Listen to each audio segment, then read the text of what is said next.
সম্মানিত উপস্থিতি, 6 number mission আল্লাহ রাব্বুল আলামিন বললেন, ওয়ালা তাকরাবু মালাল ইয়াতীম ইল্লা বিল্লাতি হিয়া আহসান। তোমরা ইয়াতীমদের মাল সম্পদের কাছেও যেও না, ইল্লা বিল্লাতি হিয়া আহসান, তবে সুন্দর আকারে তোমরা সেখানে প্রবেশ করো। তাফসীর ইবনে কাসির আপনি খুলে দেখুন, স্পষ্টভাবে বিবরণ আছে সেখানে। তিনি বলতে চাচ্ছেন যে এখানে আল্লাহ পাক রব্বুল আলামিন এতিমদের অভিভাবকদেরকে তিনি মেসেজ করলেন। কি করলেন? আল্লাহ পাক রব্বুল আলামিন পবিত্র কোরআনুল কারীম সূরাতুন নিসার 10 নম্বর আয়াত খুলে দেখুন, আল্লাহ তাআলা কি বলছেন? ইন্নাল্লাযীনা ইয়াকুলুনা আমওয়ালাল ইয়াতামা যুলমা, নিশ্চয়ই যারা এতিমদের সম্পদকে অত্যাচারভাবে, অন্যায়ভাবে, অবিচারভাবে খাইবে, ভক্ষণ করবে, তারা কি করলো? ইয়াকুলুনা ফি বুতুনিহিম, তারা যেন তাদের পেটের ভিতরে আগুনকে বের নিল। নাউযুবিল্লাহি মিন যালিক। ওয়া সায়াসলাউনা সাঈরা, যারা এতিমদের সম্পদকে তিল থেকে তাল, তাল থেকে তিল, কর্ণ পরিমাণ পর্যন্ত ভক্ষণ করবে। আল্লাহ পাক রব্বুল আলামিন বললেন, এটা নিশ্চয় অবশ্যই অবশ্যই অচিরেই সাঈর নামক জাহান্নামে চলে যাবে।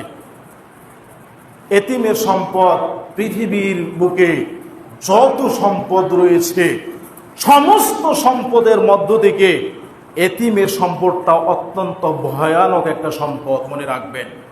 ভাই আমার শুনুন, বলছিলাম তাফসীর ইবনে কাসির রাহিমাহুল্লাহ তিনি এখানে মেসেজ দিচ্ছেন এই আয়াতে কারিমার ব্যাখ্যায়, যে যারা এতিমদের অভিভাবক হবে তাদের দায়িত্ব কি? তারা যেন করে এতিমদের মালকে অত্যন্ত সূক্ষ্ম আকারে তাদের কাছে গর্হিত লাগে। এরপরে কি করবে?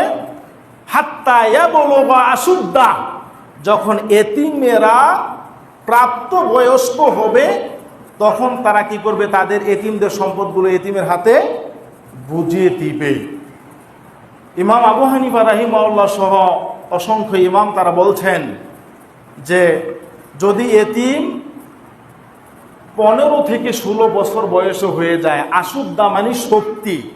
শক্তি মানে কি? একটা বাচ্চা যখন, একটা ছেলে যখন 15-16 বছর হয় তখন তার ভিতরে এমনিতেই শক্তি আসে। এই শক্তিকে তারা ভাগ করেছেন, যদি তার ভিতরে ওই সম্পদটা রাখার ক্ষমতা থাকে তাহলে ওই এতিমকে তোমরা সম্পদটা দিয়ে দাও। ইমাম আবু হানিফা রাহিমাহুল্লাহ তিনি বলছেন না, এটা সম্ভব না। এতিমের সম্পদটা যখন এতিম 25 বছর বয়সে উপনীত হবে, যদি সে পাগল না হয় তাহলে তার কাছে দিয়ে দাও।